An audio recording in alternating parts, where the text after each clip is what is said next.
This is the long-awaited successor to Sony's popular, but dated, a6000 series of APS-C cameras. And compared to the previous cameras in that lineup, this is a huge upgrade. A much bigger upgrade than the name of this camera would suggest. They're calling it the a6700, but that doesn't do it any justice considering it's basically an FX30, but in a hybrid body for significantly less money. And when looking at the feature set, it might just offer the best value of any camera available to date, Sony or otherwise. Let's get undone. Gerald Undone. He's crazy. What's up, everybody? I'm Gerald Undone. And every step you take, every move you make, I'll be watching you. Tom, what are you doing? Get out of the shot! Why do you have a dog in here? Sorry about that. I was messing around. Okay, for disclosure, Sony lent me this camera to make this review. I don't get to keep it, no money changed hands, and Sony does not get any input on this video's production or get to preview before it's posted. This video does have an actual sponsor though, and that's Storyblocks. So this camera is using the same 26 megapixel sensor that we saw in the FX30, so when it comes to image quality and performance in video, you can expect very similar results. In fact, I recommend you watch my FX30 video if you haven't, as I'll be referencing it a lot. And I'll go over the rest of the results regarding dynamic range and rolling shutter in a minute, but first let's talk about the body because that's the major differentiator between those two cameras. This is a smaller, less expensive body, so you're sacrificing a few things. It only has one SD card slot, the HDMI port is a micro Type D, and there aren't as many customizable buttons, and it doesn't have a built-in fan, so thermal performance won't be as good. But that's about it. The rest is all good news. The grip is substantial with a surprising amount of finger clearance for a camera of this size. They added a third dial at the front of the camera, so unlike its predecessors, changing exposure is much easier if you like to separate out shutter, aperture, and ISO to different dials. They added a photo, video, and S&Q mode selector with separate settings for each.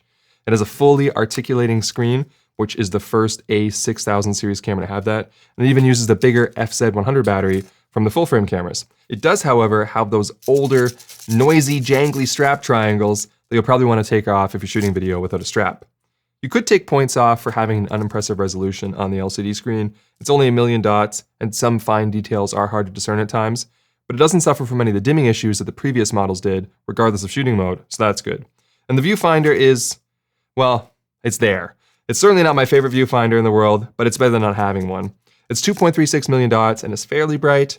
I just personally had some trouble finding a comfortable diopter setting and eye relief combination. This is purely subjective, of course, but I also didn't like the offset rangefinder style placement, as it felt uncomfortable when doing vertical shots. I always had to move the camera up, forgetting that the viewfinder was at the bottom.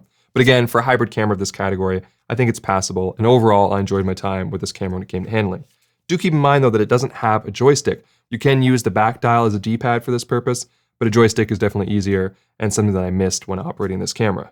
Now, to blast off a couple of quick specs, this camera has the latest processor from Sony, as well as the AI autofocusing chip, so you're getting the best autofocus in the business with a wide array of subjects for tracking. Now, I've covered the system pretty extensively in my A7R5 review, but by my testing, this little camera performs just as well, if not better, than that much more expensive body. For photography, they added lossless compressed RAW, and you can shoot RAW or JPEG with full autofocus in either mechanical or electronic shutter at 11 frames per second. And the buffer is good for about 59 compressed RAW images and a hell of a lot more JPEGs. Having a mechanical shutter is another major difference between this and the FX30, and it's a welcome change. However, this camera doesn't seem to have that dust cover function, even though it has that shutter. Not a big deal, but I figured I'd let you know. For video, you can shoot 4K in 10-bit 4:2 up to 120 frames per second. At 120p, you're shooting at a 1:1 readout, so there is an additional 1.5 times crop and some image quality loss, but it's there if you need it. But up to 4K 60 is full width and oversampled from 6K. It has S-Log3, S-Cinetone, and all the features from the FX30 like assignable user LUTs, log shooting mode, and the new enhanced video displays. Now, like I said, I already tested the dynamic range of this sensor when I had the FX30, and as expected, this camera tested the same. Using the Xyla 21 and Imatest, we're able to detect just under 15 stops total, and then when accounting for noise, we get 11.3 clean stops with a signal-noise ratio of 2. This is an acceptable result for an APS-C sensor of this class. These results are consistent up to 4K 60, but drop off significantly at 4K 120. At 120p, we lose nearly 2 stops on our medium score due to the much more prevalent noise. So I'd stick with 4K 60 max in noisier environments and save the 4K 120 for when shooting with lots of light. Now, when I reviewed the FX30, I didn't have my strobe for measuring rolling shutter. Well, now I do, so we can test this camera and apply those results to the FX30 as well. The oversampled 4K from 24p up to 60p reads at 16.1 milliseconds. This result is decent. I prefer sub 15 milliseconds for run-and-gun style shooting, sub 10 milliseconds ideally, but this will still perform better than some of the full frame options like the A7 IV and Lumix S5 II, which both score above 20 milliseconds. If we switch to 4K 120 when we're no longer oversampling and have that additional 1.5 times crop, we get a read speed of 7.9 milliseconds, which is significantly faster. And 1080p is also quite quick at 6.9 milliseconds, which suggests that 1080p is not being oversampled from 6K and is instead binned or line skipped, which explains the much softer image. The 4K 120 also has an overheating problem. Now, my understanding is even though this camera doesn't have the integrated fan found on the FX30, they did still design this new body with heat management in mind. It's dust and moisture resistant, and the magnesium alloy chassis was created with a focus on thermal management. This, combined with a bigger battery, led to some pretty solid record times, much better than you could expect on the older A6000 series cameras. For 4K 24, I tested it twice, once in this climate-controlled studio environment, and once outside with a 26°C or 79 Fahrenheit ambient temperature. In both cases, I was able to record until the battery died, which was 2 hours and 7 minutes, with no overheating warnings. For the 4K 60, the weather had cooled down a bit, so the hottest ambient I tested it in was 24°C or 75 Fahrenheit, and I recorded for 1 hour and 20 minutes before the card was full, so then I quickly formatted and recorded another 42 minutes before the battery died. No overheating warning, with 2 hours and 2 minutes total on battery. For these tests, the screen was open and the camera's heat threshold was set to high. It did get quite warm to the touch for the 4K 60, but still an impressive result. So I have no problem recommending this camera for a studio setting or outdoors at the 24 to 25°C environment, but as usual, you can expect worse results in hotter ambient temperatures. The 4K 120 did not fare as well though. Even in my 22°C climate-controlled studio, it overheated after just 18 minutes. This doesn't feel like a huge problem though, as I expect most people will only be using the 120p for short clips. That, combined with the lower quality and added crop, makes me think of the 4K 120 as a fringe use case, but it's a solid performer as a 4K 60 camera. There is a difference between this camera and the FX30 when it comes to log shooting though. On the FX30, you have Cine EI and it clearly identifies two base ISOs of 800 and 2500. On this camera, you only have flexible ISO or your standard automatic ISO range, but there still is a noticeable change when moving from ISO 2000 to 2500. So because it's the same sensor, the dual natives are obviously the same, but you can't select the different bases in the menu like you can with the FX30. Just keep that in mind. I also noticed a bit of color shifting as I moved through the ISO range. Every other stop or so, the amount of magenta would change slightly. It's definitely not enough to stress about, but just sharing what I observed. I don't think it'll present too much of an issue when it comes to matching shots, and this camera performs well for noise right through to ISO 6400. And it's still usable at ISO 12800, but it falls apart after that.